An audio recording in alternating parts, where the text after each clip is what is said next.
right, let's get it, y'all. What's going on? What's going on? Welcome to Exposing Powerful Lies. How's it going, everybody? So glad to be here. Thank you all for showing up. I'm excited for this one, y'all. I'm sure as many of you are probably in the same boat. I had no idea that this was a thing. I didn't know this happened. I missed it. It happened a year ago, dude. It happened a year ago. We were just doing a stream the other day, and we were talking about Father Spyridon. We were talking about how I had heard that he didn't do interviews and such, and pretty sure that's true. But then somebody pointed this one out to me. It's cold, it's windy. I hope that the sound quality isn't terrible. Let me know how it sounds, y'all. I'm doing the best I can. Over here, another white trash porch stream over here at Exposing Powerful Lies. But I'm looking forward to getting into this one. I haven't watched it, purposefully going in blind so that way we can all sort of experience it for the first time together. Just want to give a massive shout out to the homies in the live chat, to all the people who support this channel, to the homies over on Patreon, who I'm so sorry I forgot to mention last show, so we're definitely going to do that right away, just to not slip up again. Please forgive me. So let me pull that up. To KF, you rock, KF. Thank you so much. To James, to Jason, the homie. To Anna, Silouan, Bag of Dirt, John MC, Lisa, Jeremiah, and Romans 125. Thank you all so much for supporting the channel. Thank you so much for keeping me alive and fed, because it really helps. It makes a huge difference in my life. And on top of, you know, just having this massive blessing to be able to come and hang with the homies, talk about the true faith, talk about orthodoxy, and to sort of encourage others who are on this path to keep going and to keep trudging, it's also a massive blessing that you know, I'm able to be in a position where, you know, people, if they like the show, can support it, and that helps to keep me fed and keep me going, especially in the off season when I'm not working. So thank you guys so much. Anyways, today we're going to be talking the UFO deception. We're going to be watching this video from Paul Joseph Watson and Father Spyridon Bailey. I mean, how crazy is that, man? What a great combo that is. I'm so excited to watch this. And honestly, if I'm being honest, y'all, and I'm sure a lot of y'all disagree with this, maybe be mad at me for saying this, but like as far as the whole UFO thing is concerned, I'm so over it, and it's probably because of all the time I spent focused on the sort of pop conspiracy stuff. Listen, I don't even want to know how many hours listening to George Snorri and Art Bell and all of that stuff. So at this point, yeah, it's great, but I'm just it's not a subject that I'm super hyped on. I'm not always watching videos on this stuff. Unless we get somebody like a Father Spyridon Bailey who's just gonna hit it out the park. I haven't seen this before, but he's gonna hit it out the park. So in this case, I'm excited. I'm very excited, and hopefully it'll be good, man. Hopefully it'll be good. I've never tried to stream any of PJW's content before. Hopefully it goes off without a hitch. Hopefully we don't get copyright. Hopefully the stream doesn't get taken down. All of that. Much love to Ty2048 who makes the intro songs for all of our videos. Much love to Mixkey Technoir Graphics who made the logo for the channel. Much love to all of you guys who help keep this channel going. We got the links for the Winter Survival Fund, for the Super Chats, all the same links, Cash App, PayPal, Venmo. Those are going to be in the live chat and in the description if anybody wants to send in a message or a comment or just a tip. All those messages will be read live as the show goes on. I will be trying to keep up as it goes. For those of you who don't know me, I'm sure all you guys know me, but for anybody tuning in for the first time, I'm Seraphim, Jerry, Orthodox Christian layman, not a teacher, not a priest, not a clergyman, not a reader, not anything, just a guy sharing my opinions. Please check all of your spiritual advice. Get all of that stuff from the church. Get all of that stuff from the proper sources. We're here just hanging out and trying to have some fun and put on an entertaining show. So God bless all you guys. What's up, Steven? Good to see you, brother. Hours watching interesting books reviewed. Yes. KF, good to see you, sister. Welcome, welcome. Thomas Henderson up in the house. What's going on, homie? Mella in the chat. Good to see you, Mella. Daniel, our homeboy Daniel. What's up, brother? What's up? Jason, Face Palmer, Thomas Henderson, Crispy Johnson, Silent Juice. The juice is silent. Let's see. Going through. I just want to say hey to everybody before we get started. Right. The Synaxis podcast. Good to see you, brother. And of course, our homie Mark Rattel, Rat Tail. Good to see you, brother, from the Light of Tabor podcast. Love you, bro. I was thinking of you earlier because I was watching Tommy Boy earlier today, and anytime I watch like a good classic movie, I always think our homie Rat Tail. All right, I want to get the housekeeping out of the way. Make sure I addressed everything I wanted to before we start the video. Let's see. I got a lot of people reaching out to me after last stream, talking about, we talked a lot about the cross and about accepting and embracing the cross, enduring the sort of the sufferings that we go through in life. And a lot of people reached out, and it's just always good to hear feedback from people and to hear people's perception on it, because this stuff is not easy. It's so easy to talk about. It's so easy to like think about and talk about and want to do it. Right, in regards to carrying the cross and living a Christian life, but the actual doing of it is very difficult. And so we need that sort of fellowship. We need that sort of camaraderie and that brotherhood. And we also need, of course, the church in our lives, right? Our priests, our spiritual fathers, our brothers and sisters in Christ in the church. We need each other to actually have any real hope of like doing it. If you're like me and you're just a sinful mess. So thank God that we have those things, and if you're not already in the church, you really should, because you need it. None of us are an island. We all need each other, and we can talk all day about carrying the cross and about embracing the hardships of life, but to really do it is a whole other thing, and it's not easy, right? You're not just going to pick that cross up and just run to the finish line. You're going to stumble and you're going to fall. And so, as Father Turbo always says, like Orthodoxy teaches you to get back up, to not flinch at the light, to not flinch at the pain, but to stumble and then just get back up and keep going. And that ask of carrying our cross to our crucifixion is such a painful and difficult thing in our fallen state to do, that I would even say, and I'm sure a lot of our friends would agree that it's honestly beyond our power to do. It's beyond our strength to do. It is a crushing cross.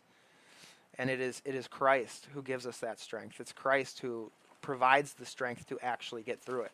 Our job is to lean on Christ. Get up, lean, stumble, and by God's grace, we'll get there.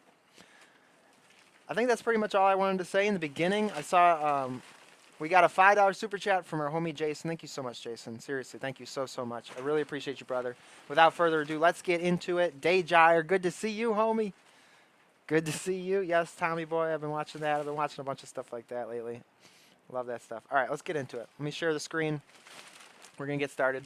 I'm glad that we did this on a separate show, because last week when we were doing our show, you know, we had talked about doing it, you know, after basically just doing it on the last show after I was done. But I really wanted to make this a separate stream so that way I could title it in the video title, and that way, because I figure there's probably a lot of y'all out there who haven't seen this before, and so hopefully it would draw in a crowd. And so let's do it, y'all. Let's do it. So this is Paul Joseph Watson. If you don't know, he's a dude that was like a reporter for AJ over there at Info WARS, one of the greats that came out of that network. Went off on his own, started doing stuff. I have no idea how he got connected up with Father Spyridon Bailey. I can only assume that it's because of the subject matter of Father Spyridon's book on UFOs that he reached out, but who knows? Maybe they'll get into it in this video. So let's get started, y'all.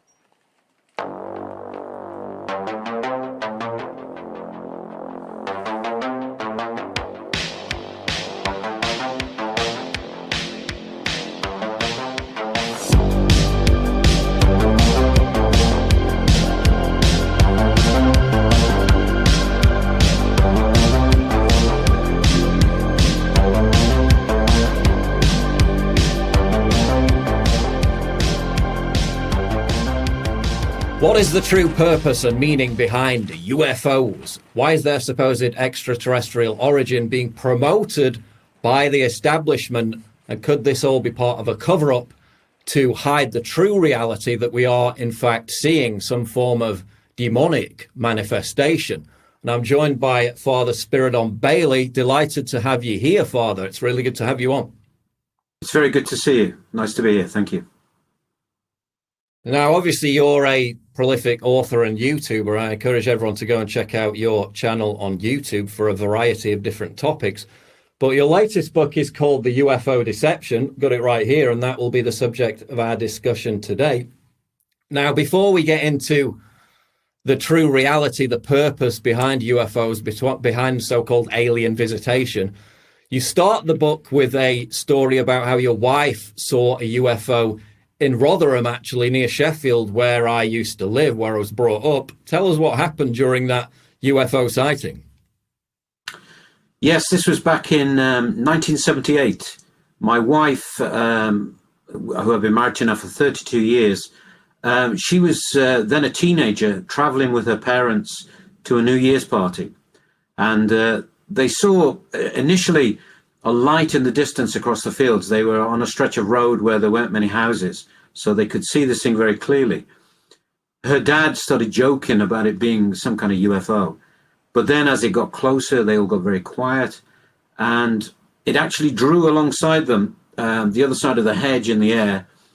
And she described it as the length of about a double-decker bus, about 30 feet or so off the ground, completely smooth, no seals, no visible rivets, but clearly solid, something very solid.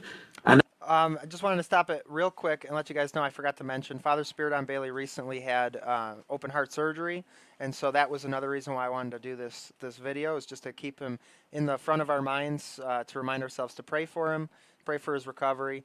Somebody was asking if this is an old interview. This happened a year ago, so I had never heard of it. I figured a lot of you guys probably never heard of it either, so. And then KF said, PJW, way more bass than I thought. Love it. I always liked PJ.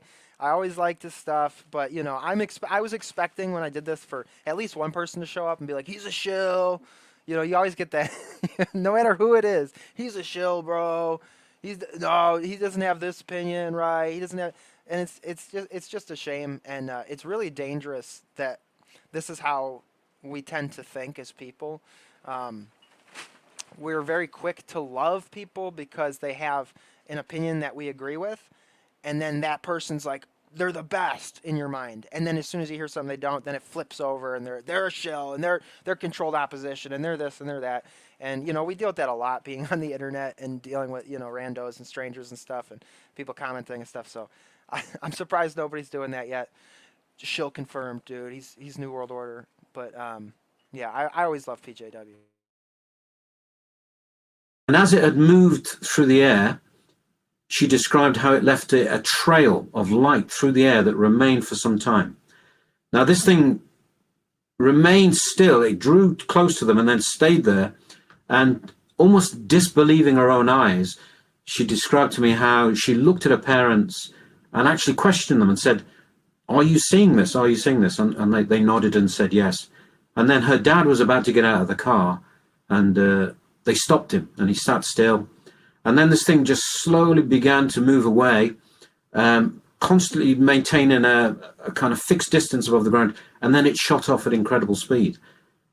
And they had no interest in the subject at all, and they were initially very shocked. They went on to a New Year's party, and my wife's mother then immediately began to tell everybody what had happened, and it became the big joke of the evening, that they'd seen a UFO, and everybody was ridiculing them. And my wife then, a couple of days later, saw in the newspaper, and she kept the newspaper cutting all across the country in 1978, late December 1978. These things had been seen up and down the country, very similar descriptions that she had experienced. And she kept the cutting and put it away, never thought about it. And then as I was reading a book related to the subject, I brought it up, and she mentioned the sighting. And it had not created an interest in her. She hadn't pursued the subject. It was just a very strange experience, one that left her really unsure what it was the experience was. She didn't have an easy explanation for it. But she put this newspaper cutting away, folded it up, and then... I know, Stephen. I am interjecting and talking in it, but I just didn't want to light my cigarette on screen. Sheesh. Get off my back, Stephen. You're so mean to me. Bully. All these years later, she dug it out, showed it to me, and related to the book that I've been reading. I thought, well, this is something worth investigating. And you mentioned the initial reaction to when she told everyone else at the party was one of ridicule. That was very much, in my mind, how the topic was treated up until probably, I'd say about 20 years ago, maybe 25 years ago, because I was obsessed with this topic, as I told you before the show started, as a teenager. As far back as the mid to late 90s, I would literally go and hang out in Waterstones and read all the UFO books. I would record on VHS tapes every single UFO alien documentary show that was on Sky Television at the time. And it was very interesting because we had a Newsweek poll in 1996, for example, which found that only 20% of Americans believed UFOs were extraterrestrial visitors. Also, I want to hear the stories in chat. Anybody's got any experience with this stuff, be sure to send it in. Send it in via Super Chat if you want, but send it in the live chat, too. I want to hear y'all's experience, if y'all have had any experience with these interdimensional, shape-shifting, reptilian UFO demon ships. 51%, a far larger portion, thought that they had a natural scientific explanation. You fast forward to today in 2022, they did the same poll. Not long ago, actually, it was YouGov did a similar poll about a week ago, and it found that 34% now, up from 20%, believe that they're extraterrestrial in origin, and only 32%, so fewer people, believe that there's a natural scientific explanation behind UFOs. And of course, other percentages, smaller percentages, believe other things. But again, the largest portion believe that they're from other galaxies, other planets, call it what you will, but on a terrestrial plane, intergalactic. Now, back in the 90s, when I was into this subject, apart from the dedicated ufologists, the researchers, the true believers, you might call them, who were actually very open to only one side of the argument, The establishment treatment of this subject, the media treatment, the legacy media treatment, and governments, their view towards UFOs and aliens, their view towards UFO and alien eyewitnesses was not great, to say the least. They faced ridicule, they faced embarrassment, they faced public shaming. And on that subject, I mean, what do y'all think? Like the whole shift in the mainstream narrative surrounding UFOs. Do y'all think that like the ridicule? This is just gonna get super tinfoil hat, but the ridicule about it was to sort of, I don't know, sort of create that sort of backlash. You know, you make something taboo, and then people want to know more about it. To sort of prep the consciousness of the people, the zeitgeist, to being more fascinated and interested by this stuff. I'm sure they're going to get into it. Seems like he's already getting into it, but the shift in, oh, you're crazy if you think about this. And you know, when I was a kid, you know, the X-Files was you know, new episodes of the X-Files coming out on TV. You know, we were on AIM Instant Messenger on our Windows XP, watching X-Files and thinking like the government's covering up these aliens, dude. Yo, what if like people were made by aliens, bro? Could you imagine, dude? And now it's being so pushed, like our friend Silent Juice said. You know, I don't know. It's pretty convincing now that the news is pushing it so hard. You know, now like none of us, obviously none of us in the Christian church, you know, are buying into it. But even people in alt media and conspiracy circles are like, okay, yeah, okay, dude, yeah, I'm sure the aliens are coming down in their spaceship. Right, Klaus, got it. And the general line back right up until the late 90s was that people who see UFOs and aliens are basically crazy. They don't exist. There's no conspiracy behind it. People are just misidentifying lights in the sky and stuff like this. Now, you flip forward to today, Father. We have the Navy with the whole Tic Tac incident that people talk about, basically coming out and saying, yes, UFOs are real. We can't identify some of them, suggesting in some cases they may even be alien. We've got the Pentagon making similar noises. We've got congressional hearings into the subject. Did something change at the end of the 90s, Father? Or do you think the treatment of this subject going from being ridiculed and debunked to now being given mainstream legitimacy was just part of this process of gradually socially engineering the public? Yo, I literally just said that. Dude, Paul, you're what's the word? He's plagiarizing me. But see, in the space-time continuum, even though this is from a year ago, I don't know. Shout out to Jason Scholl, sent in another $5 super chat. Thank you so much, Jason. And thank you to anybody that supports this channel. Seriously. It is my only source of income right now. It keeps food in my stomach. Thank you so much. Jason says, I had one instance, I am pretty sure it may have been a UFO. Middle of bright sunny day, driving on the highway in the rural area that I live, saw a bright dot in the distance over a silo. It remained still for maybe 15 seconds, then streaked off like a needle stripe of light. Very bizarre, but it was bright like a star. But it was daytime. Damn, dude. Yo, that's crazy, man. I've never seen anything like that, but you know, I mean, at this point, I'm sure they have drones, ships, anything like that. Like Silent says, they're real in that they are unidentified. They fly and they are objects. Yes, exactly, dude. Exactly, Blocksky. What's going on, Block Party? Good to see you, my brother. Yeah, Jason, that's fascinating, dude. You know, in all of my travels, I always wanted to see that stuff. You know, I was always like such a space cadet. I was always watching the skies, like waiting for them to come. I wanted to see it so badly. Never saw nothing. But, you know, I think that I don't think they're all like just people lying. Like, I think people definitely see this stuff all the time. To believe that ET was visiting Earth. And if so, why would they be interested in doing that? Yes. Well, there is absolutely without doubt, because documents have been released under freedom of information and so on. There is a narrative, a line of treatment that we can see within official departments of various military and government agencies. You go back to 1952 when Project Blue Book began. I'm sorry to cut you off there, Father Spyridon, and now, you know, I'm sure I'll get the people saying, you stop too much, Jerry. But you guys ever see how, like, fake and gay those Freedom of Information Act documents can get? Like, they got that one where it's like, we're having an interview with an alien. Like, some of the just absolutely absurd FBI documents and stuff. You had that one guy, Agent, what's his name? The guy that was peddling that like paper mache alien body, not the newer one, but this is from way back. They found it in the desert. It was some fake looking alien thing, alien body, and he would go on all of these podcasts. I wish I could remember his name, dude. He was like the fat guy. He's like, I'm the real X-Files guy. I was, and I guess he worked for the FBI, so he says. I don't know. But there's just so many, like, his whole thing was going through the FBI's declassified documents. And some of them are just so cringe and obviously fake, obviously disinfo. So I think that's funny. It eventually gave its report called the Condon Report in 1968.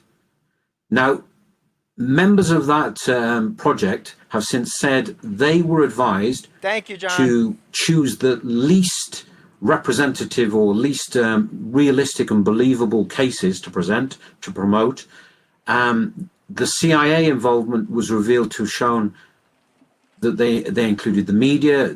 Disney was on board. There were all forms of media intentionally ridiculing the idea of it being some kind of even a real phenomenon in itself, let alone the explanation of it. Now, this debunking was being promoted continuously, and there are people on the record. There is an Ohio congressman, William Ayers, who in the 1950s pushed for congressional investigations, and he reported in the 1950s that the CIA and various bodies were actively undermining reports. They were putting pressure on pilots, military personnel who tried to make observations public. The NSA has been involved, and the NSA, of course, has had even up to today parts of their reports withheld from Freedom of Information Acts. So initially, right through the 60s, right through 50s, 60s, into the early 70s and so on, we see a deliberate attempt to debunk. And then we try to answer questions here about things, obviously, that we cannot ultimately get to the bottom to. Why this approach changed, we couldn't say. We could say over time, maybe a plan has been in process, as you describe, a preparation has been put into place. Certainly, Jacques Vallée, who was Yeah. David, what's up, homie? Yeah, I'm sure you guys have seen those cringe like videos on YouTube of like the hippie shaman circles that get together and like the vortex. It's the ley line vortex, bro. The UFO activity is super hardcore over here. You just got to drink ayahuasca and do this meditation. We like ring bells and we get naked and dance under the stars, and then you'll see the UFOs, bro. Just drink this drink and come hang out with me in the desert at night. Just come alone and you can see the UFOs, bro. played by Truffaut in the film Close Encounters of the Third Kind. He said in the early 70s and then in the mid-70s that the CIA was working deliberately, and he saw that film, Close Encounters of the Third Kind, as a part of this, as preparation of leading to something, some kind of disclosure, some kind of preparation within the culture, within the social psyche to accept this information and to transform people's understanding and perception of what actually was taking place. Because there was a growing recognition that something was taking place. There was a phenomena of some kind. Too many people and too many military and respected people were beginning to speak out. And so maybe that was part of the process of revealing information, or maybe it was simply the weight of evidence was forcing an approach to change. That we couldn't say, or I can't say personally.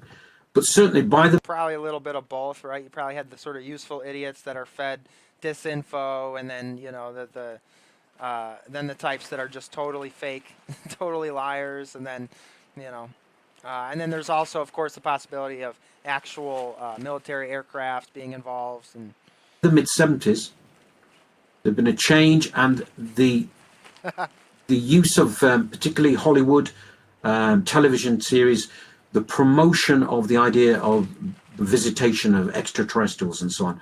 This was beginning to be pushed, beginning to be made more acceptable to the general public. Absolutely. And again, the difference is so stark from those, late 90s documentaries that I would watch, that I would keep and record, to now where it's wall-to-wall UFO documentaries. They're real, they're aliens. This is what we're bombarded with by these corporations, these giant media corporations. This isn't an organic. Oh man, I felt so bad for Tom DeLonge, dude, the UFO Blink 182 guy. So cringe, dude, so cringe.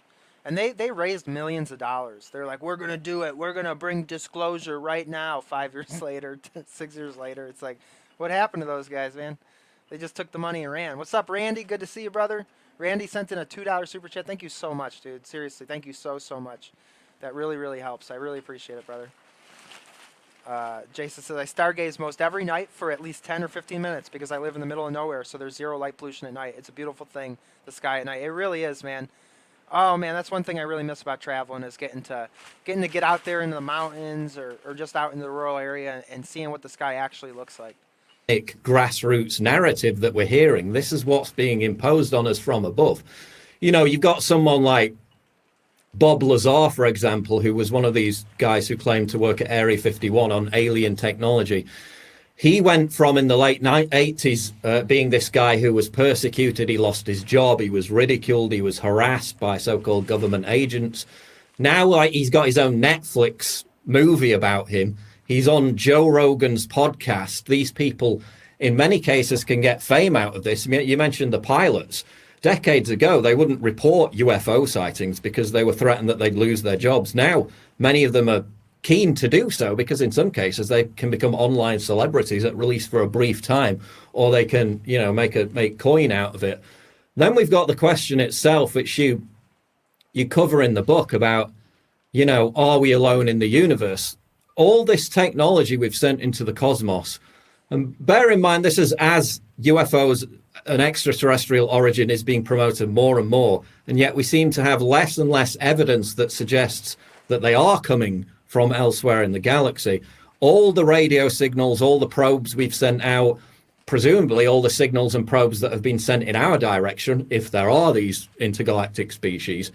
And yet it seems it is pretty lonely out there, right? It's 2022. We've had zero confirmation of intelligent extraterrestrial life. And yet belief, not only in the existence of ET, but the argument that they're visiting Earth, is growing every single year, despite a total lack of evidence to suggest that. Seems pretty unscientific to me, which is, that's the interesting argument behind it. The more science disproves intelligent life or is unable to get that proof, the more people believe in it. It's pretty bizarre. Do you think this increasing belief in aliens, specifically in the Western world, is to some extent a desperate attempt by the Western population to replace what they've lost to a greater extent, which is faith in God? For sure. Yes, and I think your question relates a lot to some of the points that you made there as well. If you look at the activities of SETI, the Search for Extraterrestrial Intelligence, one of the big promoters that, as we know, is Carl Sagan, who was Carl Sagan, who's now died. He said categorically, the search for extraterrestrials, the search for life beyond Earth, is the search for who we are. He related the search for alien life as a philosophical question about our own nature, existence, and what we are. Now, SETI has had millions of dollars, absolutely millions, huge fortune, and principally from private investors as well, including Steven Spielberg. They've searched the skies, and they've come up with nothing. There's this huge. Yeah, they get the most cringe goobers with way too much money in their pockets to be like, we just need a few more million, dude. Just a few more million. We're gonna find the ETs out there. I promise, Steven, we're gonna find them. Shout out to Daniel sending a $5 super chat. Thank you, Daniel. Seriously and sincerely, thank you so much, brother. Oh my goodness, you guys are talking to the Stars Academy. You guys are talking all this. There's been so much cringe come out of this. He mentioned what's his name? Oh crap! I already forgot that. Let's play the video. Silence, and this is the great paradox. Exactly as you say, how much evidence or negative evidence is necessary to prove a hypothesis is wrong? If you take the hypothesis that there is life out there, to what point do you keep going when there is no scientific proof? We face this vast silence from space, despite all the technological advances we have. A vast silence, which a lot of people within SETI have said is a very strange thing. They cannot account for it. They search not just obviously for messages, but signs of industrial activity out in space, emissions of radiation that might be abnormal, this kind of thing. And there's nothing, absolutely nothing. Now, for people like Carl Sagan, the real problem with this was, well, I should say, first of all, Carl Sagan completely rejected the idea that we were being visited. Even Carl Sagan, who had a very clear sense of the size of the cosmos, let alone our own galaxy, he had no preconceptions about this. He said he did not believe for a minute that technologically any race or any form of life could possibly make that journey. That distance is so great. So his hope was, well, just simply to discover life beyond Earth would somehow be able to prove that life itself has a source other than the Christian tradition of being created. If you look at the writings of Carl Sagan, he quotes from Hindu scriptures, the Vedas, Chinese philosophy, and so on. But his real target is traditional Christian faith.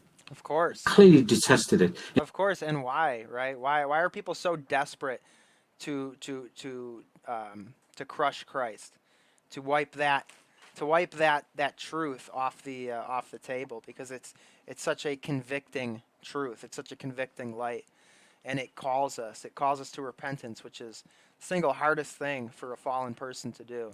And so we see not just people, in this sphere, but in so many spheres of the world, they just so desperately want to disprove Christianity. And as we see our friends Jay Dyer and all the homies Jim, Bob, and Andy, and all these great debaters and all the great minds of the past, right, just present such solid arguments and can pretty much smack down anybody who's trying to wipe Christ off the table, so to speak.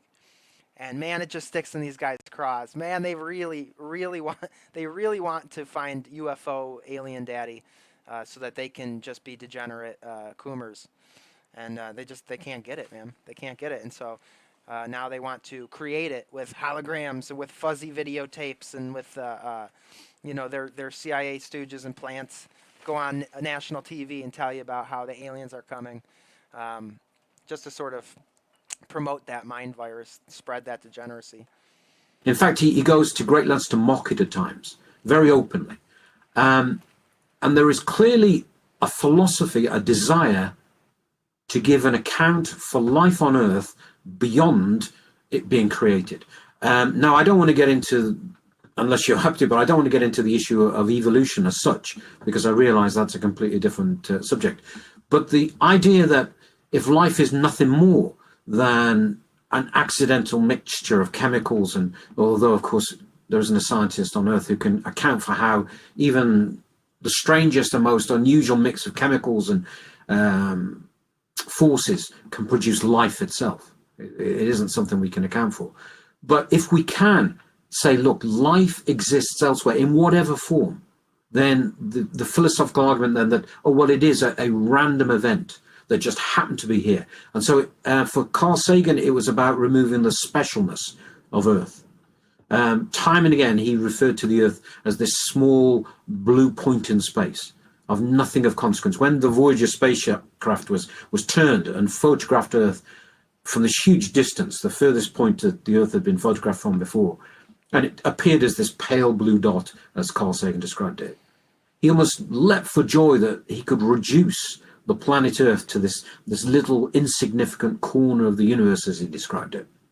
So this reduction of the Earth and the reduction of life itself to something that is really insignificant has this philosophical basis behind it.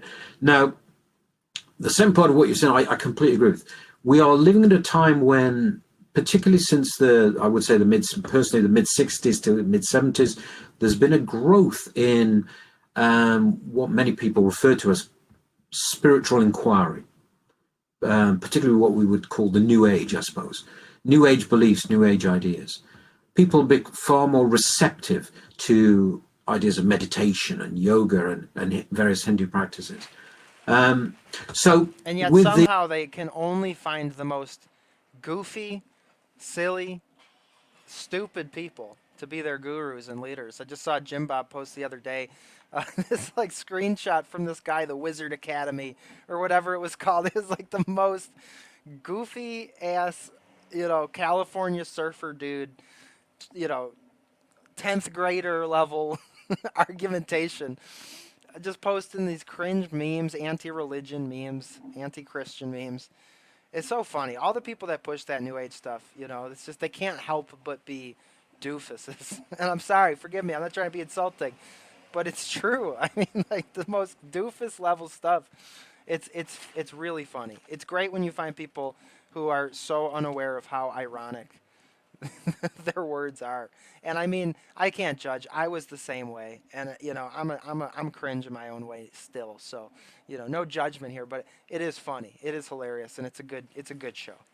the discarding of traditional faith, traditional values, traditional belief, instead of just falling into an atheism of some sort, the vacuum has been filled with this mishmash of ideas and belief. And I think UFOs fits into this very, very easily, because it answers all kinds of longings, in a sense. If you don't have a traditional Christian faith, if you don't believe that there is something unique and special to human beings and to life on earth itself, if you don't believe that we are created, that there is a divine order and so on, then the belief that life could be elsewhere, that it could have been evolving for millions of years before us, that it could be technologically and, as they often say, spiritually more advanced than us, and therefore may come with answers, may come with solutions to our problems. It becomes a very attractive thing, especially when the human race, particularly here in the West, we see it almost on a 3 or 4 month kind of cycle now. We are stumbling from one great threat, one great fear to the next. If it's not climate change or a pandemic or a war that could spread and become nuclear, we are seeing the media promoting a constant fear. And so this state of anxiety, this state of longing for security and for something to come with a solution, I think will only grow. And so the promotion then of UFOs as something beyond, as something other, something that can offer, something that we are in need of, I think becomes more attractive. And I do think that is not an accident. I think this is being very clearly manipulated. And I think the evidence is there in not only those pieces of information released through Freedom of Information, but through the research of people like Timothy Good and the writings of Jacques Vallée, even to some extent, who, although I wouldn't accept what he says very much, Stephen Greer, the things he's saying. So yeah, I would absolutely agree with you. Sorry, I hope that answer wasn't too long. No, that was great. And yeah, it just reminded me of what's happening now. We talk about people having this God-shaped hole, this desperation for some kind of meaning. You see it in beliefs about simulation theory, which of course, if you track them back to their source, is essentially a belief that there is a creator, but that it's just aliens in some computer science lab in a different galaxy or a different dimension. You see now with, you mentioned there, fears over nuclear annihilation tend to coincide with increases in UFO sightings. I see this now today with people saying, oh, I'm not worried about there being a nuclear war over Ukraine, Russia, because the aliens would come and they would stop it. So it's this belief in this off-galaxy creator controller that can come in, and if humanity is about to mess up on a grand scale, can rescue us. So it is a kind of imposter religion for the 21st century, I would say. But then again, as you explain in your book, far from providing enlightenment, peace of mind, righteousness, purpose, which you could argue is one of the functions of religion at least, people who encounter these UFOs, alleged alien abductions, they only seem to experience, in the aftermath, misery and confusion, right? Well, that point of view as well is reinforced by people who've embraced. No, my life, dude. It was life alter. It was a life altering experience. I haven't been the same since. It just opened my eyes, and I'm just so much freer. You get the same sort of like hippie chick response that you get from like people who are tripping on psychedelics. Changed my life, dude. It opened my eyes. Everything's just so much brighter and better and great. It's so good. It's so good. You know what I mean? Just like the immediate, instant sort of romanticizing in their head. It's like check back in 10 years and let's see if it was truly a life-altering experience. Did you kids know there's a book on Jonestown and the roots of sensitivity training? No idea what you're talking about. I mean, I know what Jonestown is, but okay. What's up, Moldy Apple? Board the Jerry shit. All aboard, dude. Choo choo. What's up, y'all? What's up? Bro, my ego's so dead, man. Your ego's just too big, dude. You don't get it. The aliens wouldn't visit you. Your ego's too big. Embraced UFOs and the idea of extraterrestrials. You look at people like Dr. Alan Hynek, who worked for the government in America. He was one of the original scientists working in the investigation of UFOs. He has said himself that the encounters with UFOs invariably produce symptoms of depression, emotional and psychological disturbance. It can result in marital breakdowns. Dang, KF. There is clearly a danger here, there's something going on that is harmful. There is, I have his name written down because my memory for names is terrible. Just a moment. Robert Schaefer. Robert Schaefer was an investigator who looked at the parallels between UFO encounters and witchcraft. And he found this huge correlation. Yo, shouts out Michaela. What's going on? What's going on? Yeah, I was super stoked about this. I had no idea that Father Spyridon had a video with Paul Joseph Watson. I love them both. And we're doing this show today specifically to keep Father Spyridon in our prayers and on the forefront of our mind, because I don't know if you know this, Michaela, but Father Spyridon had open heart surgery recently, like 4 weeks ago. As did, well, not open heart, but Father Turbo also had surgery as well. So these last two streams we've been talking about these guys sort of help keep it in mind and encourage others to pray for these guys as they recover. So good to see you, Michaela. Correlation. Not just the people who were involved as well. He found over 60% of all UFO encounters are with women. Over 60% are college graduates. But 63% of them had previously had some kind of experience either in New Age or occult practices. And then there have been pieces of research done that show that ritual abuse, the parallels between ritual abuse and then the descriptions of abductees, and I'd like to talk about abductees in a moment, but the experiences themselves have so many parallels. Some kind of because you got to get into the occult, right? You got to break down those barriers, break down those boundaries, open yourselves up, become more passive, got to be more like a medium. That way the demons can come and deceive you, appear as some big, powerful entity, and you'll listen, right? So I think that's a pretty obvious reason why maybe more people in the occult would talk about having these experiences. Also because people in the occult are just grifters and liars and dirtbags. So, you know, chances are a lot of them are just lying. Strange beings, often very odd sexual activities that take place. And these procedures that are performed in a paradigm where it's being proposed that these visitors are highly advanced technologically, the medical procedures that they are described performing on people are incredibly barbaric and basic. So there is a mismatch. Jacques Vallée, who I mentioned earlier, he talked about the confusion, and there is a paradox he described in the encounters where he ultimately saw the whole phenomena as something positive, as transforming. Just letting you guys know, this breakup in the image quality seems to be a source material problem. I don't think it's on my end, so I apologize for that. Human culture and human understanding. And he believed that in order to do it, or he proposed this anyway, those who are visiting, he suggested, create confusion, create paradox, because it is through symbolism and imagery that they are able to lead people on. But he himself, he wrote a book called Dimensions. He acknowledges that UFO experiences are deceiving people. And this is coming from somebody who absolutely supports and embraces the phenomenon. He said there is a deception going on. So much of what the so-called visitors are saying is contradictory. So much of it is pointless, meaningless. He describes one encounter of someone, this being apparently stepped from a spaceship, as he believed, and was asked, "What time is it?" And he answered, "Well, it's 2:30.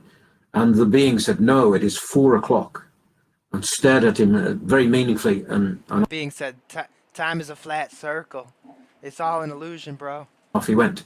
And Jacques Vallée suddenly interprets this as, but then he's questioning the nature of time and space, and he's teaching us something beyond this. Whereas, in fact, as we know, when He said, where we're going, we don't need roads or time. the human mind is faced with riddles that are unsolvable, it enters into a condition that's far more susceptible to hypnosis. I don't want to comment on that because I have no idea. And the last time I tried to guess if somebody was Orthodox, I was wrong. So I'm going to just, I'm just going to answer with I don't know. That's why so many of these adverts are using unsolvable, strange images and questions, because the brain goes into the state of receiving information in a far more suggestible way. Now, you have this report quoted in your book, The UFO Deception, which, again, excellent book for everybody who wants. All right, I'm going to derail just to answer this question. Yeah, so Owen Schroyer was released from prison early. So he's back out. He's back at it, dude. He's back out there. Back out there doing it all, you know, Infowarian. And, yeah, everything needs to be 144p. I agree. Wants to get their hands on a copy of that.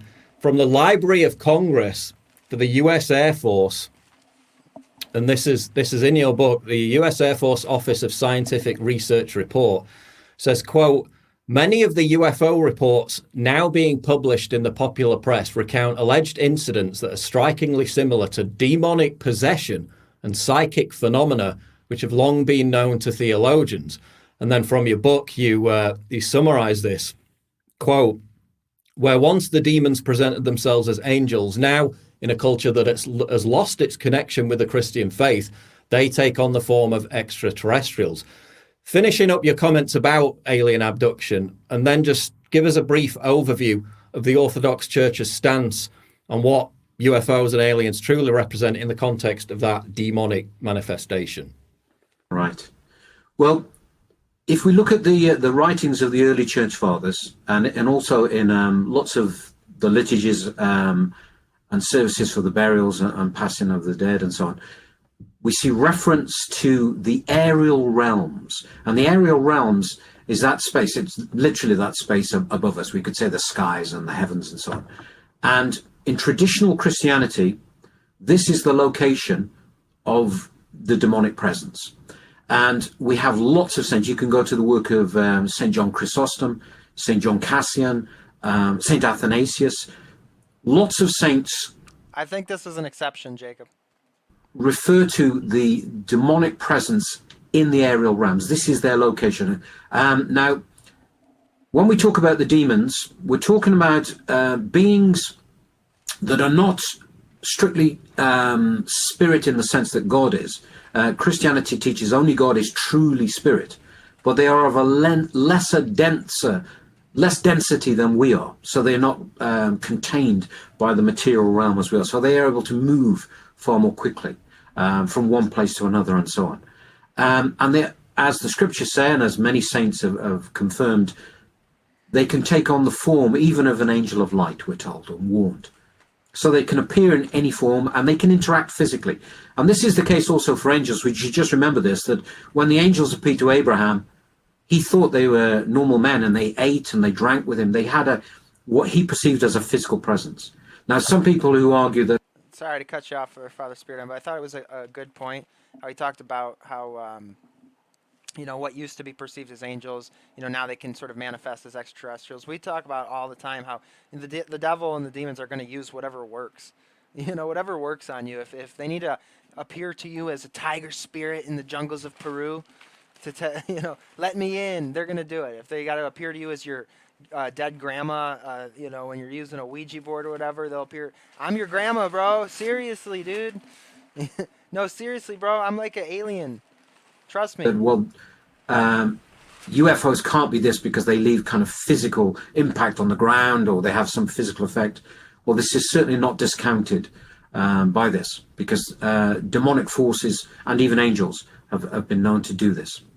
Now, if we look back, certainly through the 18th and 19th century, we have lots of accounts of people experiencing what they perceived as demonic. Because if you want to use just sociological terminology, the paradigm in which we interpret our events and experiences, throughout Christian history, people have interpreted these encounters as demonic. They've seen them as demonic, and the presence has taken on the form resembling angels and so on, and in some cases very terrifying demons. If you look at the life of Saint Anthony of the Desert, certainly he reached such a spiritual state that he did encounter, and they revealed themselves exactly as they were. As our culture has changed, those appearances and their impacts have continued, but the form often that they take and the interpretation then becomes one of our contemporary culture. Now, as we've moved into a more technological age, if we like, we've become more open to the idea of giving a technological interpretation to these events. And so we shouldn't be surprised, many modern day elders and saints have told us that will be the means with which they seek to deceive us. If you go back, the very first start, the very beginning of when they were interpreted as something technological was really about 1933 in Sweden, and they were called ghost ships. And there were these strange torpedo-shaped things seen passing through the sky. Of course, rockets and torpedoes were in their very early stages then, and this was the interpretation. And then as time has gone on, it's been a purely technological thing, and people have interpreted them, yes, as some kind of spacecraft containing beings. And certainly the writers and investigators like Timothy Good went purely down that road to begin with. But then as our own culture shifted, as people have entered into this paradigm of the New Age and embracing more Eastern traditions, Hindu traditions and so on, there's a strange kind of spiritual interpretation that's been adopted. And this has been reinforced actually by a lot of UFO investigators themselves. Jacques Vallée, he started his work in computing. He made a lot of money, and he was a very well-respected scientist in the UFOs are the Merkaba, bro. They're spiritual bodies of light. Field of computing. And so he brought a lot of credence to what he was saying. But the more he investigated, the more he realized the appearance, the activity, the movement of these things could not be accounted for as any kind of technological system. It simply couldn't have been a ship of some kind. And so he was the one who then started leading his investigations into ideas of interdimensional beings. He came up with the thing called the interdimensional hypothesis. He moved away what was always called the extraterrestrial hypothesis. And he became a bit of an outsider even within UFO circles. And that was in the mid-70s. And the more he promoted that, the more he talked about it, the more other members of the UFO community have accepted it. And we've reached a point now where the promoter of these things, Dr. Stephen Greer, he actually has embraced it to such a point where he says you must enter into states of meditation. There are spiritual conditions on the experience of these beings and these craft. And if you enter into certain spiritual states, you enter into a means of actually communicating in greater depth with these ships. Now, for orthodoxy, we would say these are all signs of a spiritual deception. We can see clearly there has been disinformation been coming out, and the stories have changed from the CIA, the naval intelligence and so on. But alongside that deception, which is a man-made deception, I personally, this is just an opinion, I personally believe that particular deception has simply been very, very simply to conceal military aircraft. They're testing their military aircraft. They need a cover story, and this story has fit very well. I'm inclined to agree. But alongside that, there is another reality which I believe the CIA, the military people are fully aware of, and they certainly can't explain it. They can't account for it fully, but they are using it for their own purposes. We in the Orthodox Church would simply say, well, sorry, go on. I've lost you again. Yeah, just picking up on that. Just picking up on that.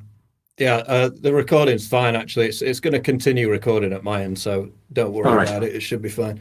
Just picking up on that, yeah. You mentioned the characteristics of UFOs that suggest they're not physical nuts and bolts objects. They flash in and out of existence. They merge into each other. All these reports from, radar, from pilots of them just blobbing into each other, flashing in and out of planes of existence, suggesting that they're not physical, they're not intergalactic. What does the Bible say about UFOs? Are UFOs mentioned in the Bible? And is that demonic interpretation very much evident in the Bible? And, from what people have said, analysts of the Bible, scholars of the Bible in the years after it was published, what is the Bible interpretation of UFOs, these appearances? I'm a Bible-believing Christian, and all I got to say is when these little green fellers come on down to the strip mall church, we baptizing them. Visitations. There isn't a reference, perhaps we wouldn't be surprised, in the Holy Scriptures to any kind of extraterrestrials or beings. There is, in the letter to the Ephesians, a reference to demonic forces in the aerial realms, the wickedness in high places. Lots of church fathers have talked about this wickedness in high places as being this aerial realm, the location in which the demons live and move and are active.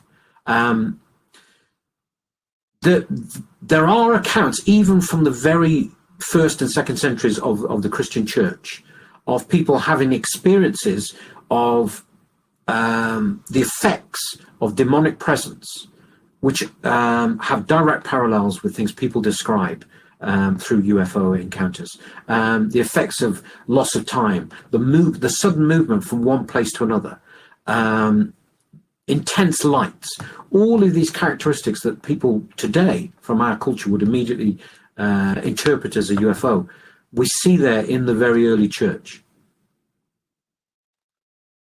Now, I want to move on to, before I do move on, actually, I wanted to ask, is it the Orthodox Church's position, is it your view that all manifestations of the paranormal, so whether it's ghosts, poltergeist, whatever, are actually manifestations of demonic entities? Because again, you mentioned this in the book, there are millions and millions of UFO sightings if you collate them throughout the history of UFO sightings. Way too many, you would suggest, for this to be an intergalactic visitation. Same thing with things like ghosts. There are so many ghost sightings, but then if you want to account for all the people that have ever lived on Earth, the billions and billions, then there'd be ghosts walking around everywhere, right? Plus the reports of sightings of ghosts always tend to play onto the fears of the cultural narrative at the time, whether that be the old grey lady as a classic example and things like that. So they always intersect with what the culture believes a ghost should look like. You very rarely see, Viking ghosts or Anglo-Saxon ghosts, but you will see Roman ghosts, for example, simply because that's more heightened in our culture. So do you think you could put UFOs and aliens in the same box as all, quote, paranormal experiences, ghosts or whatever, as demonic entities with a broad brush? That's what you would call them. Would you include everything in that category? Yep. For our own spiritual safety, absolutely. The recent church fathers and church fathers from They're all demons, bro. the very beginning of the history of the church have warned us from tasting or experimenting or exploring any kind of what we call spiritual activity beyond that of faith and obedience to God. The reason for this, well, there's a number of reasons, but one of the main reasons is we are unaware, we're very easily deceived. The church fathers talk about the human psyche, the human person, as being almost layered. And now demonic activity cannot have awareness or access to our very core being, our inner self. They cannot read our deepest thoughts and so on. But the church fathers teach that the very externals of our being and our consciousness is where imagination sits. And this is where fantasy, temptation, images can be prompted, where we can be led astray.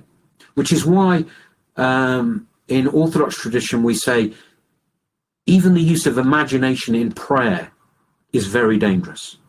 We can be led astray. If we start seeing visions, we start seeing lights, the church fathers categorically say, turn away. Yeah, we're so easily deceived. We're such creatures of being in the moment. As soon as something shiny comes past us, we're like, what was that? Easily frightened, easily led astray. And so, yeah. And there are writings in the church fathers of monks who they believe have been visited by angels, and the angels have the monks have refused them. They said, leave me. It's not simply worth risking encountering and communicating with a demonic presence. If God wishes me to know something, he will let me know. So yes, categorically, absolutely. We are very vulnerable creatures. We are very sinful creatures. And we look in this life, in this materialistic world, for sensations and pleasures and experiences. And if we allow that desire for sensationalism experience to roll over into our spiritual life, then we kind of walk blindly with our hands open for anybody to pop something in.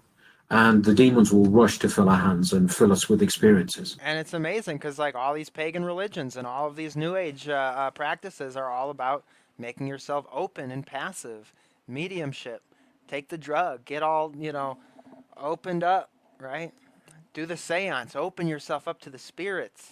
It's almost like the exact opposite of the sobriety that Christ calls us to. The vigilance, the watchfulness. It's crazy. It's like it's all connected.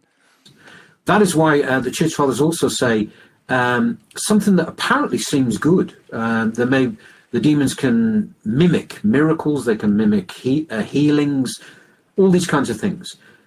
We are to be wary of everything and anything of that nature. Because, in humility, if we recognize ourselves as unworthy of any kind of these experiences, if we say to ourselves, look, I am not a saint. I have not reached these spiritual heights. There are people who've fasted and prayed for 50, 60 years in a monastery who don't have these kind of encounters or experiences. Who am I, so filled with sin and worldly passions, to imagine that, I can just immediately start experiencing these spiritual pleasures and visions. So we are to guard ourselves. But can I just say one thing about the issue of ghosts as well? Yeah. The first thing is, if our loved ones, when they die, were to be left roaming around on the earth, what a horror that would be for us, to think of those loved ones who have died still somehow just wandering here, there, and everywhere, retained in the world. But the Church Fathers teach us very specific. We know what happens with the dead. We don't believe that death overcomes us. There is life beyond death, and we have a foretaste of our eternal reward. So the church is very clear on what does happen to us. It is a mystery in one sense that the fullness of it isn't revealed yet until we die. But in another sense, God has revealed enough to us that we don't have to fear. Now, a lot of this messaging from these entities, demons, call them what you will again, kind of mirrors the same kind of rhetoric we hear from the global elite, the Illuminati, call them what you will. Specifically around the area of environmentalism, there's this idea that we need a global government, we need to dissolve sovereignty. Mommy Earth is crying, she's sad, you guys have polluted, you guys have output too much carbon, she's really sad, dude. You got to stop existing so Mommy Earth feels better. To face down these environmental catastrophes that we're apparently creating as humans. That is a constant invocation. That is a constant narrative you hear these alien abductees talk about. The necessity for a one world government, a one world religion. Kind of very convenient that matches up with precisely what the globalists, as I call them, want. And that kind of suggests that they have hijacked this entire ET alien religion simply to push the same narrative about the supposed destiny of humanity that they want too, which is about centralizing power, which is about stripping nations of sovereignty, which is about making people godless. There's also, in the conspiracy world, this kind of long-running premise that there's going to be the ultimate false flag, which will be the fake alien invasion. Now, I think you mentioned this in the book. Again, something that unites humanity around a universal threat, which necessitates a global government, a new world order. Sorry, PJ Dub, you got to answer this real quick. And obviously, anything I say to you is just some slow boy sinner talking. Do ask your spiritual father. Always go to your spiritual father, your father confessor. Go to the priest. Go to the church. But I will say that, you know, just reading the lives of the saints. You know, like I was talking the other stream recently where I was checking out the life of Saint Joseph the Hesychast, and he was in an 8-year battle with a demon. So I wouldn't ever say automatically to anything, because, you know, the demons don't hurt us unless God, you know, allows it to happen, right? And I think a lot of times in the lives of the saints we see that, you know, the demons are allowed to tempt or to I can't think of the word, but just to mess with a ascetic struggler, to strengthen them and to give them that battle, because God knows that they'll overcome it. So I wouldn't focus so much on this immediate sort of, oh, it'll just automatically go away, right? But I don't know. I'm just a slow boy.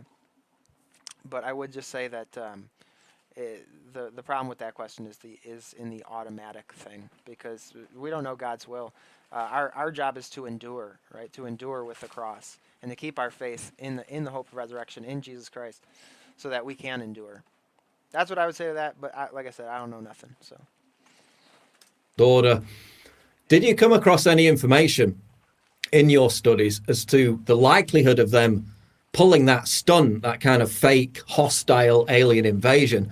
Or is it more likely that the so-called alien invaders will be portrayed as, now I know this guy's a troll. All right, you cool. You know, benevolent helpers of humanity rather than hostile invaders? If one of those scenarios was to happen, which one do you think the demons would try to deceive us with?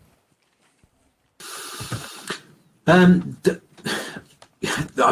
clearly a question I'm not capable of answering, which of these tricks they like to pull. And certainly our government agencies and those people who are running the show, they're going to keep those kind of secrets close to their chest. They're not even going to, you know, slip out in disinformation. But I think you're absolutely right. If you look at lots of writings of people like Jacques Vallée, they talk about what I would call a pseudo-union of humanity, a union where national boundaries, national identities are removed, and they promote it as a very positive thing. Look, this will bring an end to war, there will be brotherly love and so on.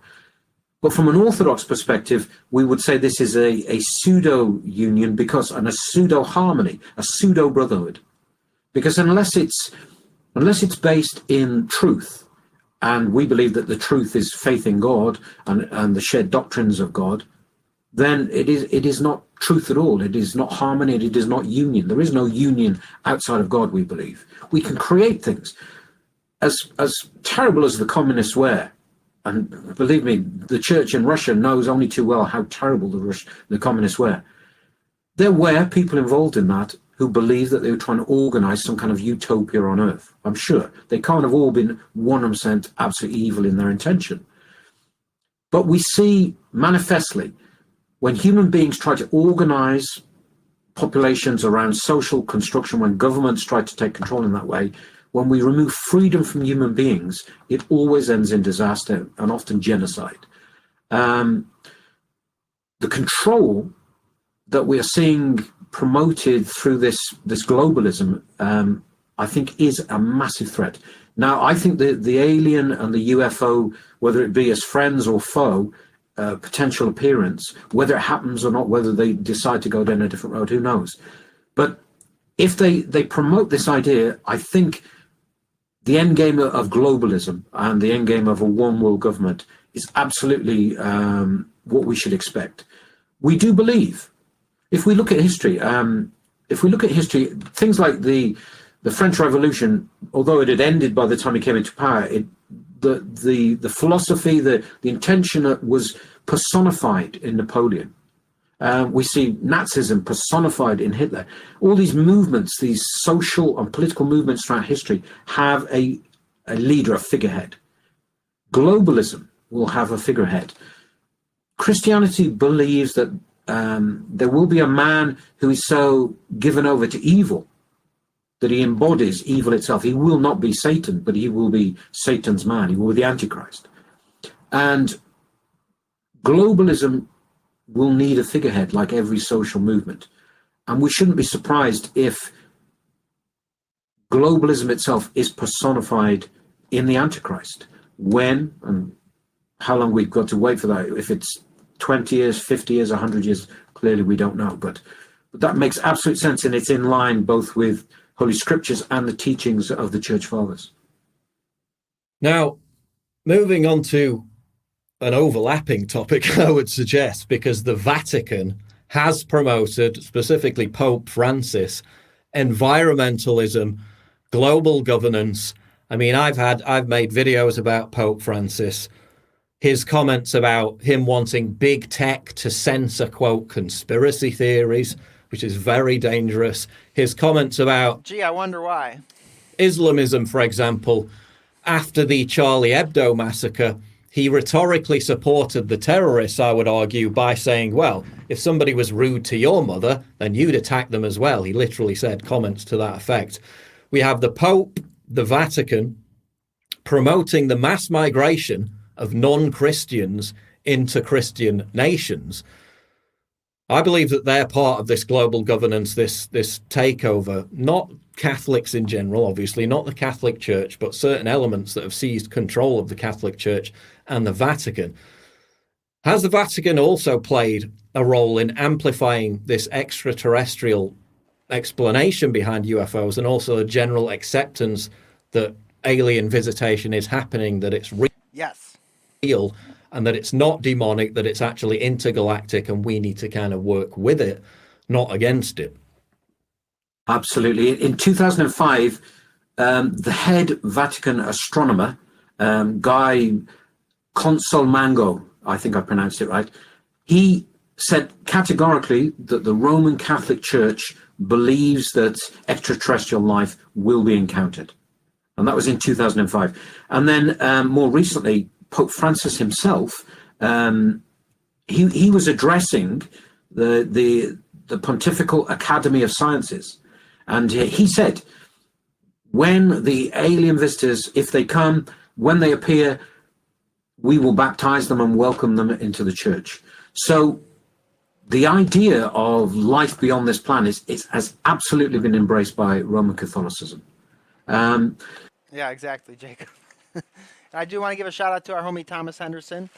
Thank you so much, Thomas. I've been struggling to try to pull up the full message because sometimes, PayPal works in very mysterious ways, and sometimes they like to cut off the message halfway through. And I know there's a way to check it, but I'm going to read the first part, and then I'll get to the second part, so my bad. But Thomas, thank you so much for the super chat. He said, good choice of topic, my brother. Father Spyridon Bailey and PJW are based and very sensible on this topic. Thank you so much for that, brother. And then shouts out to Sarah. Let me pull that up. Thank you guys so much for supporting the channel. Thank you so much, Sarah, for sending in a $10 super chat. That is really kind and very generous. Thank you so much. But can I just add one thing as well with your comment about the whole mass migration thing? When we look at history, the feudal system in this country was really the back of it was broken by the plague, the Black Death. Workers became so few that they were able to withhold their work, demand better pay. The fewer the aware of them, the better it was for them. And I'm not saying the Black Death was a good thing, clearly, but it broke the back of the feudal system. We see the reverse happening. The people who are affected worse by mass migration in Europe are those people who are unskilled, the people who are at the lowest level, status level in society. Okay, I got it pulled up. The rest of the message. The truth is out there. It is truth himself, Christ. Exactly, brother, exactly. They are the most vulnerable to this.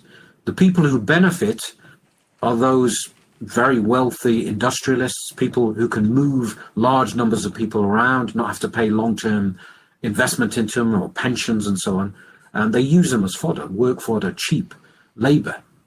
So, and it certainly does, with mass migration, break traditional values, traditional belief systems in any one particular place. You can see this in certain cities in this country. And I'm not criticizing in any way any particular groups. In some ways, many of these migrants are themselves the victims of this system.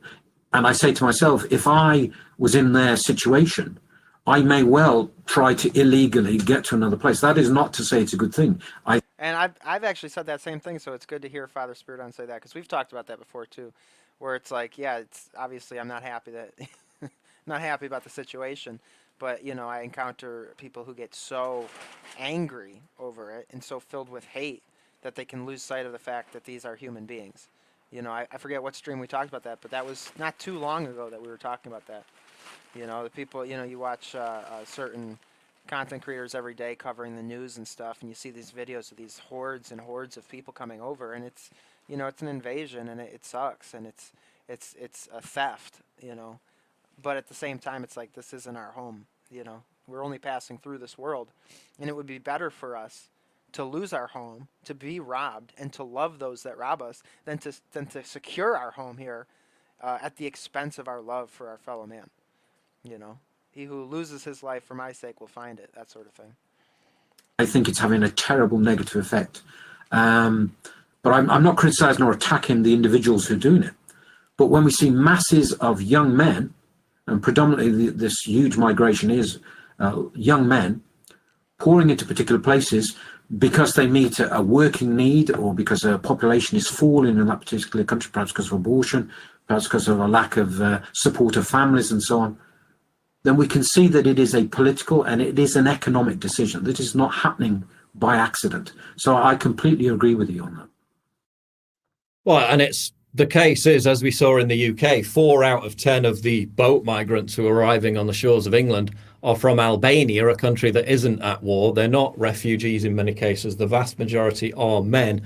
And they've created a lot of problems in areas of crime, areas of sexual assault across Europe. And then, you know, I did a story a couple of weeks ago where 4 out of 5 of what they call refugees, and by the way, actual genuine refugees are harmed when large numbers of economic migrants are taking the resources that should be laid aside for real refugees. But in Sweden, they had a case where 4 out of 5 of the refugees who had arrived in Sweden, mainly from the Middle East and North Africa, were then going back to their native countries and holidaying, having vacations, and then coming back to Sweden again to pick up their benefits and their welfare. So again, we see a system being completely abused at that level as well. But very shocking to me that someone like the Pope, who is supposed to be the defender of the faith in Europe, would openly lobby for and become an activist for, again, what you described, which is a top-down policy by the global elite to exploit cheap labor, and I would argue to dilute and weaken national identity, because, again, that's in their interest for sovereignty to be diluted, because then these transnational interests find it far easier to take over. And again, I find it very concerning that the Pope, Francis, has pushed for that. And he's also pushed for a lot of weird global governance stuff. Because he's just one more arm of institutional power. You know, the global elites, you know, they view, you know, quote unquote, the church as just one more sort of mind cage to keep people into, that they can, you know, focus in and direct this population to go along with X, Y, and Z. Because the Roman Catholic Church is not the actual church. And they do have a sort of... They're corrupted from the core, and so they can be utilized in that way, in a way that the true church cannot. I mean, certainly they're trying. I'm not saying that we can't lose arms or legs, but the church itself will not be overtaken by the gates of hell, and that's a promise by our Lord. So a lot of Gaia as the new kind of religion, and tried to tie it into the Catholic Church, when I think the Catholic Church, any Christian church, should be very much sounding the alarm bell against those kind of threats.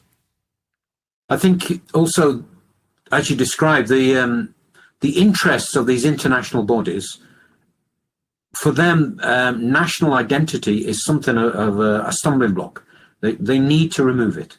When people are connected, when they have a sense of connection within their nation, they are stronger.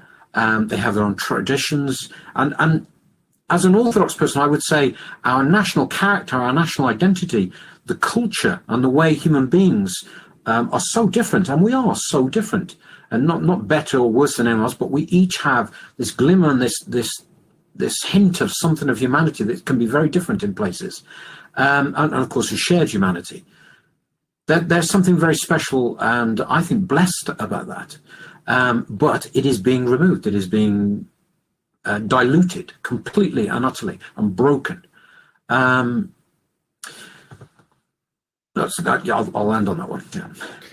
Yeah, well, I think we've done an hour now, Father, so yeah, we can wrap it up there. Before we go, though, again, I urge everyone to get the UFO Deception, excellent new book, which I think this came out last year, right? Was when it was published, 2021. Right. But before you go, tell people where they can find your work online, because some people might not know you're a very prolific and successful YouTuber. You have a channel. Tell us about your YouTube channel. Well, I do have a channel. It's simply called Father Spyridon. Essentially, it's a version of my weekly sermons from church for those people, because Orthodoxy in the UK is often very scattered and not everybody could make it to church on a Sunday. It was just a useful way of people catching up and really linking in with what was going on in church. And then it kind of grew from there, really. And then my books, of course, are on Amazon. Thank you. You can find the books on Amazon. You've got your YouTube channel. Is there a website that you have your work presented on a website? I don't have a personal website, but if you visit Feed a Read, they sell my books directly as well. But that's very kind of you to bring that up. Thank you. No worries. I'll put all those links in the description. And really appreciate the time, Father Spyridon. We've covered a lot of ground there over the course of about an hour. It's been absolutely fascinating, as I knew it would be from reading your outstanding book. But Father, I appreciate the time, and hopefully we'll speak again in the future. Thank you very much, and God bless you, Paul. God bless you too. Thank you. Nice, dude. Nice. That was awesome, man. I knew that was going to be good. I didn't even watch it beforehand because I just knew. I knew we were getting into something good just when I saw the lineup. Very respectful in his questions to the Father and allowed him ample room to answer. Yeah, exactly. We didn't get anybody coming in saying he was a shill, so that was nice. Yeah, I thought that was really good, y'all. I thought that was really, really good. I'd like to remind everybody to please keep Father Spyridon in your prayers as he recovers from his open heart surgery. Keep Father Turbo in your prayers as he recovers from his knee surgery. And we do have a new Father Spyridon video that was just released 2 days ago. I still haven't watched it yet. So I guess as a way to sort of wrap up this stream, I guess we can watch that. Just keep it rolling. Keep it rolling, y'all.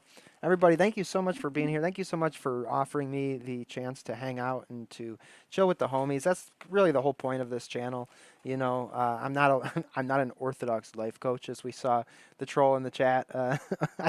I'm sorry if you were like a homie that made like a joke account, but I just banned it out of safety because it's just danger zone, man. we don't do the life coach thing here, and we don't hang with people who do. You know what I'm saying? We got no life coaches. Our life coach is our spiritual father, is our priests, is our brothers and sisters in Christ in the church, is the church fathers. And I'll be your life coach, John. That's fine. That's cool. That's cool. $5,000 a week, and I'll be your life coach. But no guarantees of any sort of progress or any sort of no guarantees, man. No guarantees. Thank you everybody for hanging out with me. And yeah, let's check out this Father Spyridon video before we call it quits. Just to give us something nice to see, and also just a little update from the man himself. For those of you who hopped in halfway through, that video that we just watched was from a year ago. Somehow just swooped under the radar. I mean, I'm subscribed to PJW. I don't know how I missed that, but I did. So yeah. You can't even give me 350, dude. You going 250? That's way too low. Is that all I'm worth to you, John? It's 250? I guess that's right. I guess that's right. All right, let's watch this. Y'all, thank you so much for being here, and thank you to everybody who watches, comments in the live chat. That's huge, because that's the show, man. You know, you guys are just as much a part of the show as I am. I mean, without y'all here, there would be no show. So thank you for everybody that checks in and hangs out and talks in the chat. I'm just trying to sort of create a create friendships, create fellowship, and hopefully encourage those of us who are, on this road, man. And we need to encourage each other, and to encourage each other to keep pushing forward, even through the difficult times. And so, yeah. I was going to ask Ortho Life Coach this question: how many Orthodox monks does it take to change a light bulb? Dude, that's a question for Athos, man. All right. Anyways. Yeah, I'm not, I need to read The Art of the Deal again. I'm not very good at this negotiation thing. It's going to be huge. We're going to have the biggest life coaching company in the world. You're going to make gains. You're going to get huge. Without love, we cannot know God. St. John writes that he who abides in love abides in God, and God in him. Love is the essential quality of being a disciple of Christ. Without love, we can't even begin to call ourselves Christian. Love is that essential sign, the essential quality of the heart. It is a sign of who Christians are. And in the early church, those outside the church were able to recognize this love within the community of Christians, the way they treated each other. And so we must ask ourselves, do I really love as God commands me? What is this love that God calls his disciples to have? And this question requires discernment of us. We must be very careful how we think and understand what love is. Because the world teaches a very different kind of love to the love that Jesus teaches and commands us to have. The world will have us believe that love is something very different to the love that God commands us to have. Men have distorted the very idea of love. Distorted the very idea of love. They've done this to suit their own desires. The world will teach us that love is about fulfilling ourselves, that satisfies our own desires. Too often, the concept of love is used even as an excuse to sin. Love, in the eyes of the world, can be used in the exact opposite way of true love, real love. It can be a means of satisfying our selfishness, our own desires, the very opposite of real love.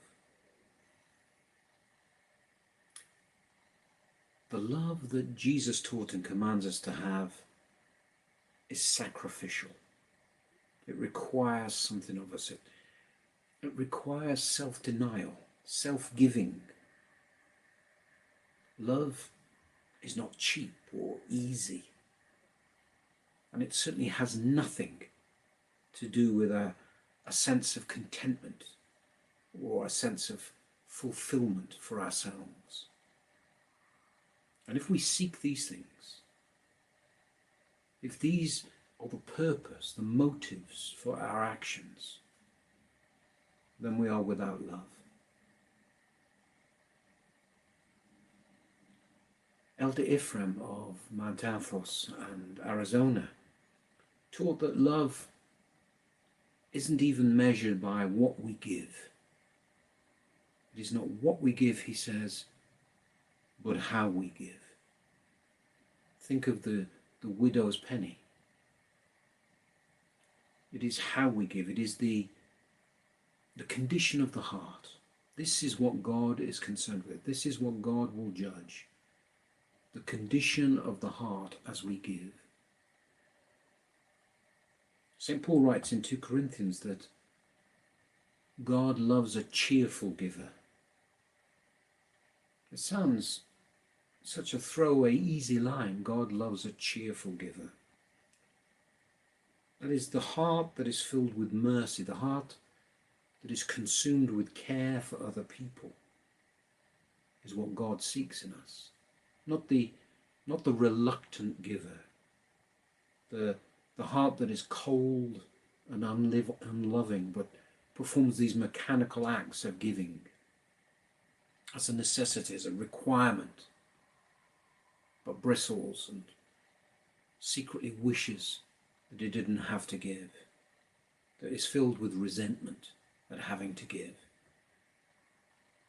Even if we were to give away a vast fortune, if we did it without gladness, without love, then such an offering has no value before God.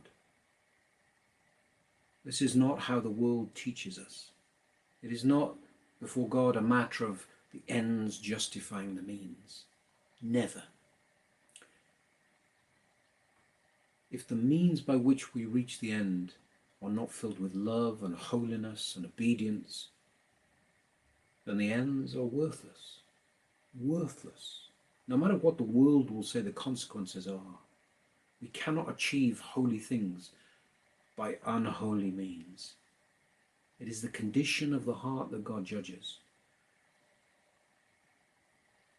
We read in the Church Fathers that the soul that is filled with love is truly a reflection of God. Our soul becomes a reflection of God himself when it is consumed by love, when it is filled with love. In 1 John 2, we read, "He who loves his brother abides in light." If we wish to abide in the light of God, then we must love our brother, love our neighbor, love our family members, love our work colleagues, and yes, love our enemies. The soul that is filled with love becomes filled with God's light. And when the heart truly loves, when the soul is filled with the light of God, that light then shines into the lives of other people. We may become a light in other people's darkness. We may share this love, this light of God. And the more we are filled with God's presence, the closer we come to God. And the more we are filled with his presence, the more we are enlightened and the more radiant the soul becomes. But a soul lacking love, a soul that rejects this self-sacrificial love that God commands us to have, becomes ever darker, becomes ever more empty. It becomes darker because it rejects God, for God is love. And when we reject love, we reject God, and we lose any light that Christ may place within us. Our soul may plummet to the very depths of darkness. This is the condition of the heart that refuses to love. And we may struggle. We may find it hard to forgive. We may find it hard to love, of course. There are times when every one of us will struggle to love. But it is that willingness to try to forgive that God calls us to. That God will grant his grace and blessing in response to. But the heart that is closed like a stone, that is hard, that refuses love, also refuses God's grace, refuses God's blessing, refuses the transformation of the presence of the Holy Spirit. Human history, of course, and these modern times that we live in, are filled with men who have tried to change the world through violence, through force. But the only way that we transform and conquer men's hearts is through love. And without love, real love, there is no human achievement that has any true value or ultimate purpose. Nothing.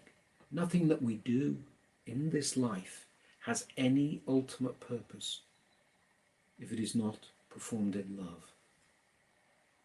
Love of God first, and love of neighbor. Love requires that we forgive, that we become blind to the splinter in one another's eyes. Love, St. Paul tells us in 1 Corinthians 13, is patient to suffering.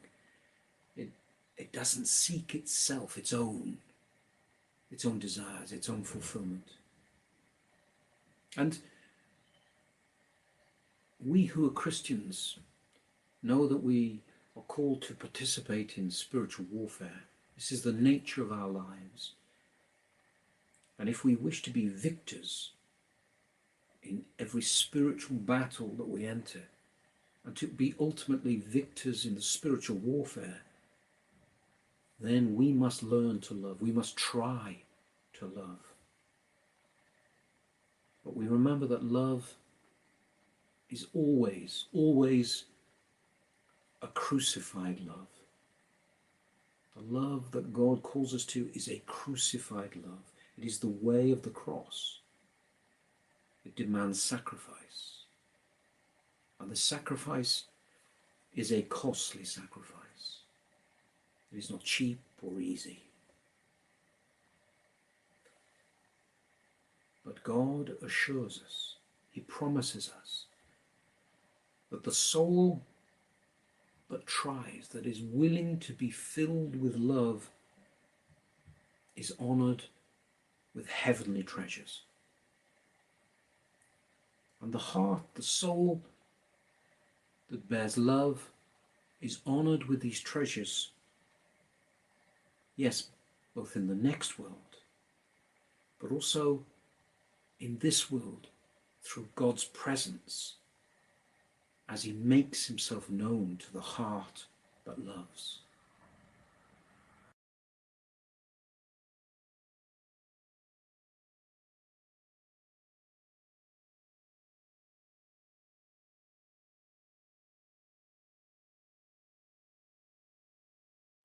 Man, dude, there's there's something about his videos. You can't I just didn't want to interrupt or interject. There's such a rhythm, such a rhythm to the way that he speaks in his videos. And man, what a great guy. I mean, God bless Father Spyridon, and please keep him in your prayers, everybody. Yeah, I'm very grateful for his videos. They're some of the best out there, and yeah, I appreciate his speaking, his writing so much, and I'm happy to sort of amplify the signal a little bit here, just because I know there's going to be at least one of y'all who don't watch this stuff. So hopefully, you can, after seeing that, go and subscribe to Father Spyridon over on YouTube. That's the channel called. That's the channel name's Father Spyridon. Go subscribe, of course, to Paul Joseph Watson if you'd like. More, secular politics, but pretty funny stuff. And I mean, what a great thing for him to bring on such a wonderful Orthodox Christian to speak to his large platform. Paul's platform is not, small potatoes. That's a big audience. So, may God bless Paul for bringing on Father Spyridon and exposing his audience to Orthodox Christianity. I mean, man, y'all, you got JD on IW, you got Father Spyridon on PJW, like, taking big wins today, y'all, taking big wins. Shouts out to everybody in the chat for hanging out with me. We're going to be wrapping it up now. Glad to see Mela came back. Shout out to all our homies on Patreon. I see we got a bunch of the patrons in the chat. Shouts out to John MC. What a homie. What a Kang. Patron, Ewok Army Kang. KF, of course. Massive love. And shouts out to you. We got Jason, somewhere. I'm looking for the names so I can highlight the names here. Jason, to everybody who supports the channel, to everybody who hangs out and supports just by chatting in the live chat in the comments. Thank you guys sincerely from the bottom of my heart. And I hope that you guys go to church this Sunday and continue the struggle, continue the fight. You know, reach out if you ever want to reach out. And I'll see you guys on the next one. To anybody watching after the fact, you can still, if you feel so inclined, you can support the channel by sending in tips or supporting the winter fundraiser by the links in the description. And any ideas for any shows, anything you want to send me to check out, you can reach me on Instagram, Twitter, and I guess email. But email's pretty rough. I don't usually see the emails. But yeah, God bless everybody. Thank you so much for sharing this this stream with me and for helping me make it. Yeah, God bless you guys. Much love. Until next time, Lil Ewok signing off. Peace out, y'all.